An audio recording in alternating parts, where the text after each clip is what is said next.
That in 2016, Russia was just a few blunders away from violently overthrowing a European government. It was election day in the tiny Balkan country of Montenegro, home of the world's tallest men, and the setting of James Bond's Casino Royale. On that day, a secret plot had just been thwarted. Late that evening, Montenegro's Prime Minister, Milo Djukanovic, announced that the country's special services had just arrested 20 Serb citizens. He claimed that they had been planning a paramilitary coup to throw the country into chaos and potentially to assassinate him. From the outside, the story sounded borderline cartoonish. In fact, it was so outlandish that much of the world didn't believe it was real. According to the Prime Minister, the alleged plot involved members of the coup infiltrating parliament dressed as fake policemen, staging a false flag attack on the protesters, and installing a pro-Russian government. Global media barely registered this as news. It seemed like the kind of wild conspiracy theory that authoritarian leaders sometimes invent to discredit their own opposition. Many observers, including opposition figures in the country, laughed at the government allegations, suspecting Djukanovic, who was fighting corruption charges at the time, had faked the false flag coup himself to make himself popular again. It was a typical he said, she said situation. But 8 days later, something happened that started to make the story sound less absurd. Serbian police arrested 2 Russian citizens.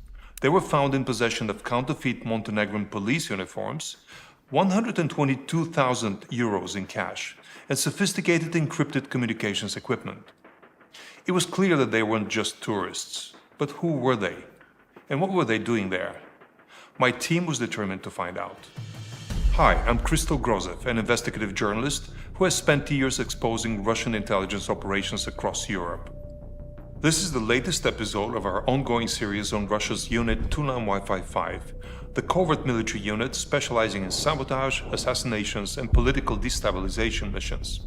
If you've been following this series, you know that we've already uncovered how the unit was behind the Skripal poisonings in Salisbury, England, the attempted murder of a Bulgarian arms dealer, Emilian Gebrev, and the coordinated campaign to blow up munition depots across NATO territories.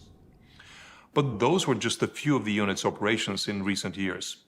Today I'm going to tell you the story of how our joint team at Bellingcat and The Insider at the time uncovered Unit 29Y55's role in what almost was one of the most brazen operations of Russian interference in European politics since the Cold War, an attempted coup in Montenegro designed to prevent the country from joining NATO.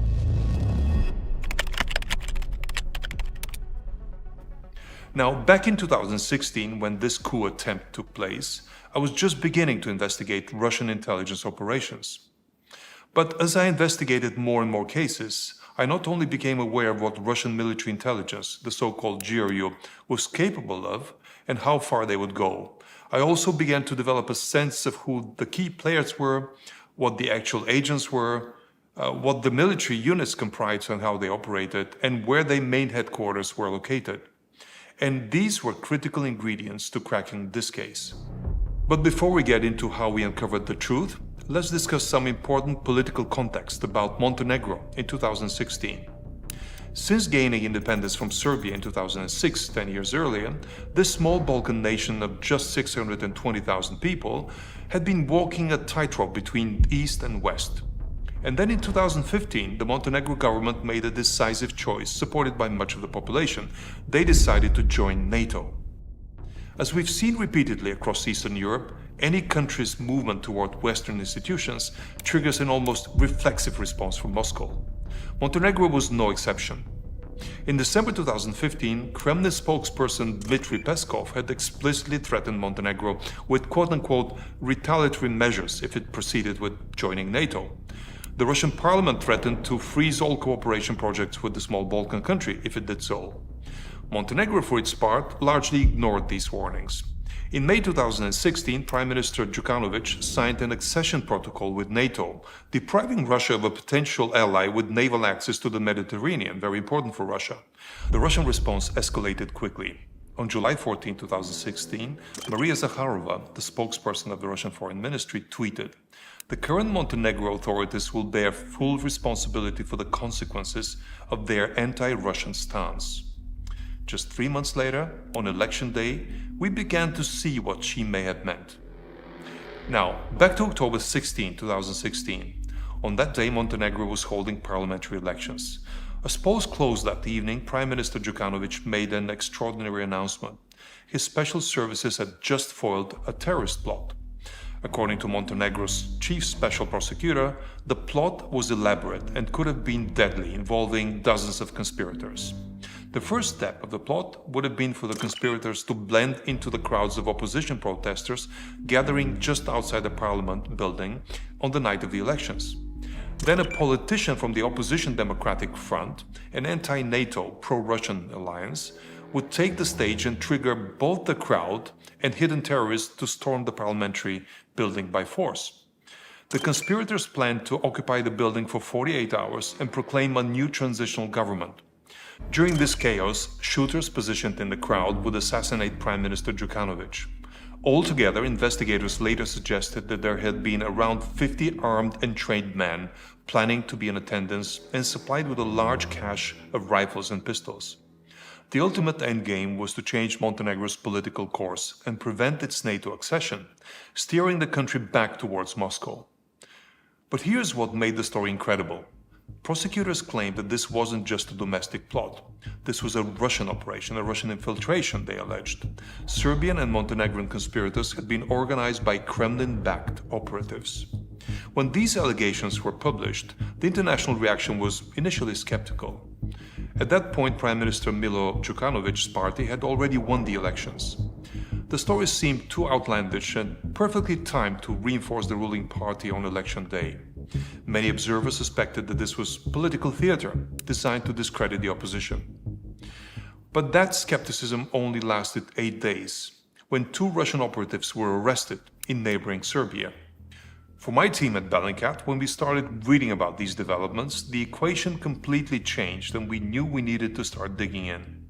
There was hard evidence of Russian involvement in what appeared to be a genuine conspiracy to destabilize a NATO candidate country. And maybe, just maybe, we could identify these 2 Russian men who had just been arrested.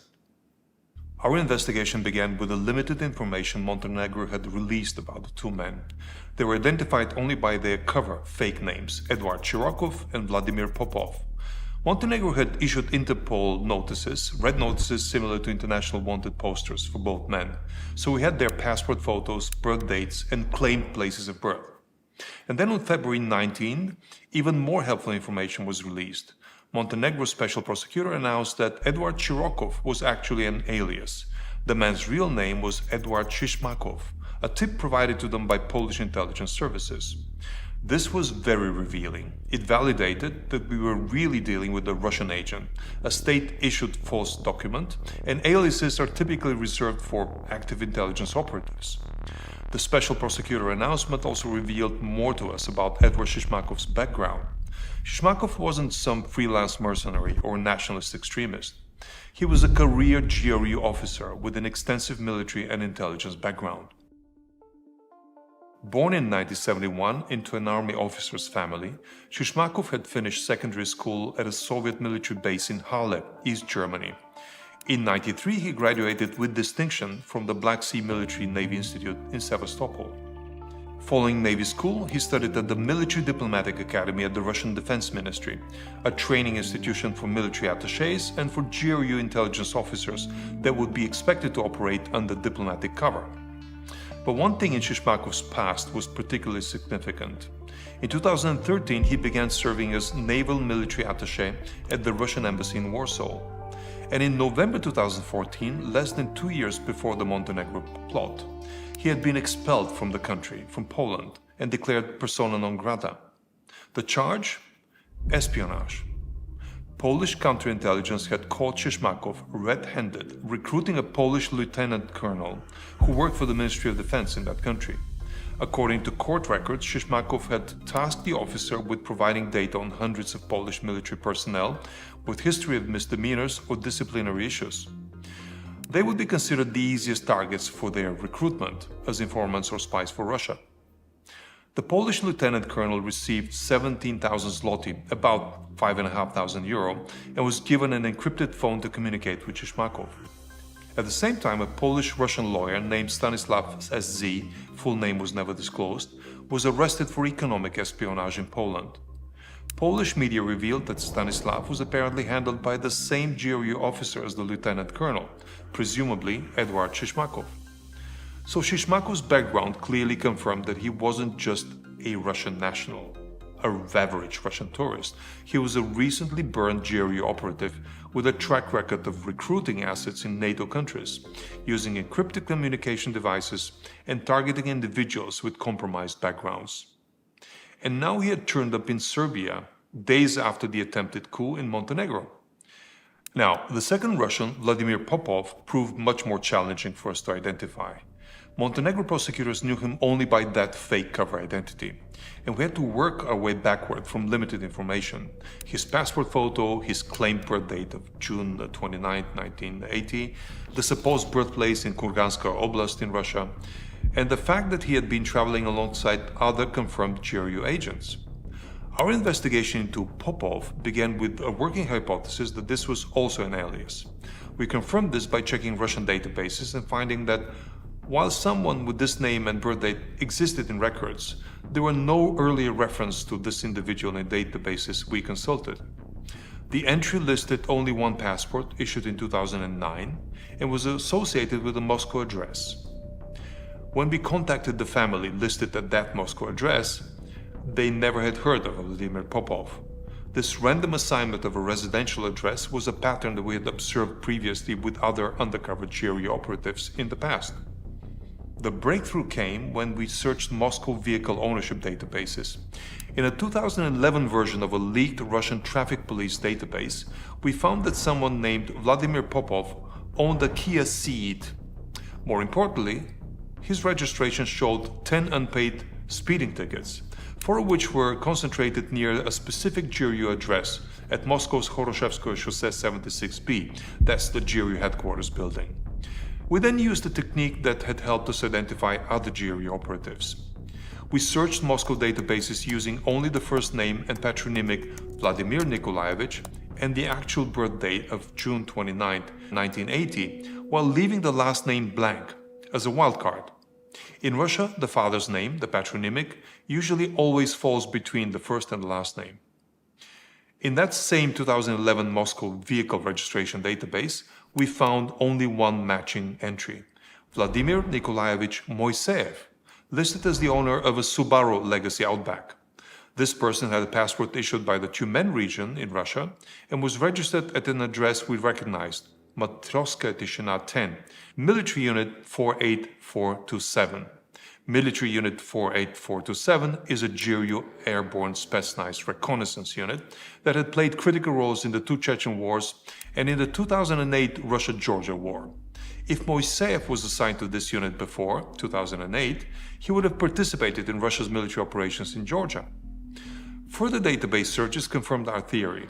We found Moiseev registered at the Tyumen Military Engineering Institute in 2004 and 2005, and in residential databases for Kurganskaya Oblast with a registered address in the tiny village of Pivkino, exactly matching the birthplace listed on Popov's fake birth records. The smoking gun came in a more recent vehicle database. Vladimir Nikolaevich Moiseev was listed as owning a 2015 Subaru Outback with a contact telephone number identical to the number listed for Vladimir Popov in the earlier Kia car registration. This database also revealed that Moiseev's current address was in the same apartment complex where Alexander Mishkin, one of the Skripal poisoning suspects, had been given an apartment by the state. Both apartments were registered in their wives' names through similar arrangements, transfer of ownership directly from the city of Moscow to the officers' families, unencumbered by any mortgages or payments. We could now confidently say that Vladimir Nikolaevich Moiseev was the true identity for the second Russian arrested in Serbia. And like the Skripal suspects, he maintained two parallel identities in Russian databases, his real name for domestic purposes and his cover identity Popov for international operations. But our investigation didn't stop because we had just confirmed that these two men were both GRU officers. We wanted to understand how the plot had unfolded and what evidence supported Montenegro's claim that they were trying to overthrow the government and maybe kill the prime minister. The prosecution's case relied heavily on testimony from two self-confessed conspirators who had become informants for the police. Alexander Sinjelic, a Serbian former convict and paramilitary leader, and Mirko Velimorovic, a Montenegrin national who had surrendered to police just a few days before the election. Sinjelic's story provided a detailed account of how the Russians had recruited him. According to his testimony, he had first encountered some Russian nationalists while fighting alongside separatists in eastern Ukraine in 2014 and 2015. These contacts invited him to Moscow one day to meet with representatives of the special services, as he was told. On September 26, 2016, Sinjelic claimed he met with Shirokov as he knew him, and Moiseev, Popov as he knew him, in what he described a luxury apartment in Moscow. During this meeting, Shirokov showed Sinjelic a detailed architectural plan of Montenegro's parliament building and outlined the plan for entry and takeover on election night. Shirokov then ordered Sinjelic to buy weapons and ammunition, providing initial funding in cash and later through Western Union transfers. Upon returning to Belgrade, Sinjelic contacted Velimorovic to procure weapons from Kosovo and rent a safe house in Podgorica. Travel records show that Moiseev, using the name Popov, arrived in Serbia on September 29, while Shishmakov, traveling as Shirokov, came a few days later on October 2nd. There, they provided encrypted Lenovo telephones with pre-programmed numbers to Sinjelic, who passed one of them to Velimorovic. According to Montenegro police sources, allegedly leaked to Montenegrin media, these phones had been purchased online from a Bulgarian website. The Montenegrin prosecutors had released these two testimonies to the public, which became key for our investigation. First, we felt that we had to verify Sinjelic's claims. To do that, we began by examining his social media activity, which provided compelling circumstantial evidence. His VK, the Russian social network equivalent to Facebook, had a profile showing that he had been a vocal opponent to NATO, the EU, the West, since at least 2013.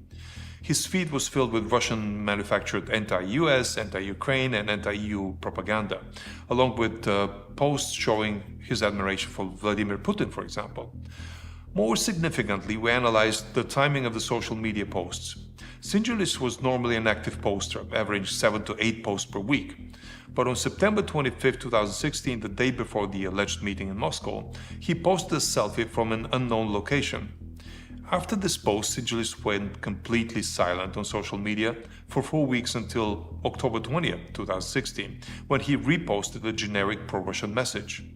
This 4-week gap was highly inconsistent with his prior online behavior, but perfectly consistent with someone working on a project that required intense focus, travel, and minimal digital footprints.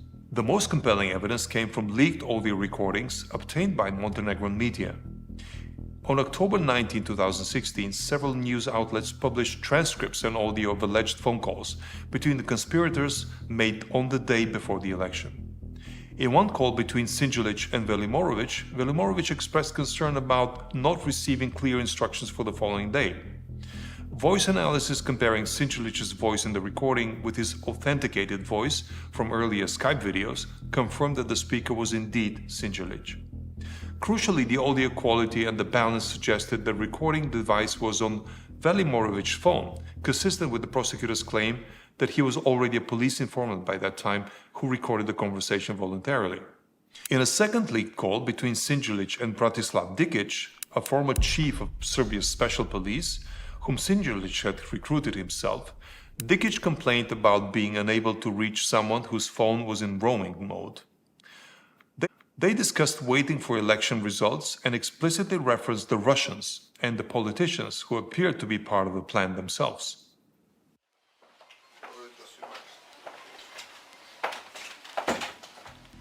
Later, as the court case was underway in Montenegro, more was revealed that allowed us to see how Montenegro's authorities had worked to turn the conspiracy against itself.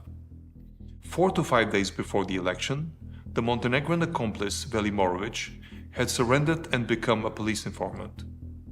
Why exactly he did that, I'm not sure. But when Shishmakov, one of the Russians running the operation, requested photographic proof that weapons had been acquired, Montenegrin police borrowed weapons from their own armory to stage a convincing photograph that was then sent on to the Russian operative. Sensing that something was wrong, Sinjelic, the Serbian accomplice, decided at the last moment to replace Velimorovich with Dikic, another Serbian accomplice, as the key field organizer. When Dikic went to the safe house where he was told weapons were stored, Montenegro police were waiting and detained him. By election day, with key conspirators already in custody, the plot was effectively neutralized. As if we needed more evidence that Shishmakov and Moiseev were members of the GRU, they were somehow able to get themselves out of Serb custody even before their arrest had been made public. Travel records show that at 4 a.m. on October 22nd, just 8 days after the attempted coup was scheduled to take place, and 2 days before the Serbian police even announced the arrest of these two Russian nationals, Shishmakov and Moiseev were flown back to Moscow. Both tickets were bought at midnight on the 22nd, just hours before they flew off. The hasty departure reeks of a state-negotiated extradition. We may never be sure what the Russians used to get the Serbians to agree to quickly release the two men, but it is yet another validation that they were not just rogue operators, despite Russia's claim to the contrary in the following days. In addition, we later uncovered evidence that the broader Russian state and key oligarchs were also involved in this attempt to influence Montenegro's political direction. Through leaked emails obtained by Ukrainian hacktivist groups, we discovered that Konstantin Malofeev, the Russian oligarch who had funded the initial invasion of Crimea and Donbass in Russia in 2014, was also deeply involved in Montenegro. Alexander Usovsky, who had freelanced for Malofeev's active measures in Central and Eastern Europe for a couple of years, sent a telling email to Malofeev's associate Alona Starokina on November 28, 2016. In it, he referred to the unnecessary Montenegro fiasco and explicitly stated his belief that Malofeev was behind it. He even proposed a new initiative to wash the egg off the face following the Montenegro failure. Malofeev had been actively supporting Montenegro's anti-NATO opposition for years. In September 2014, he even hosted Strahinja Bulajic, Montenegrin MP known for anti-NATO positions. Bulajic later became a leader of the Democratic Front coalition. During the preceding 2 years, Malofeev's TV station Tsargrad TV had given extensive coverage to Democratic Front leaders Andrija Mandic and Milan Knežević, both later identified as suspects in the coup plot. And during a February 2016 interview, Mandic predicted perpetual street protests and violent conflicts if there was no referendum on NATO membership, and claimed that he had been promised Russian support during a meeting with Duma Speaker Sergei Naryshkin, who later became the head of Russia's Foreign Intelligence Service.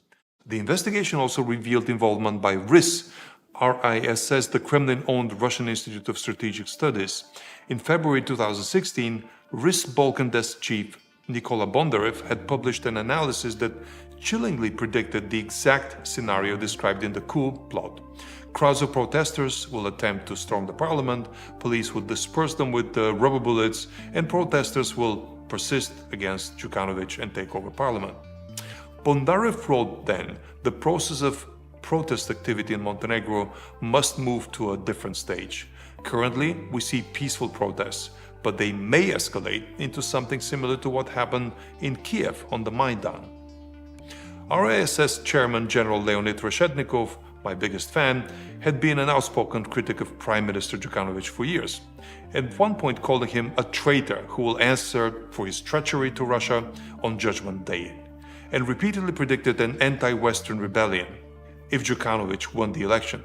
Despite all of this, however, Moscow's official line remained that the operation had been done by a set of rogue individuals. Our investigation into the Montenegro coup plot revealed a sophisticated, multi-layered Russian operation that went far beyond the two GRU operatives arrested in Serbia. It demonstrated how Unit Tuna Wi-Fi 5 and other Russian intelligence services coordinate with oligarchs, with think tanks, with opposition leaders abroad, religious institutions to create deniable networks for political interference. The pattern we uncovered in Montenegro, using intelligence operatives, recruiting local assets with compromised backgrounds, coordinating through encrypted communication and maintaining plausible deniability through oligarch proxies, would become a template for Russian interference operations across Europe and the world. The Montenegro coup attempt failed, and the country successfully joined NATO in 2017. But similar techniques and networks we uncovered in the investigation would surface again in other Russian operations across Europe, from influence operations in Moldova to political sabotage in Catalonia.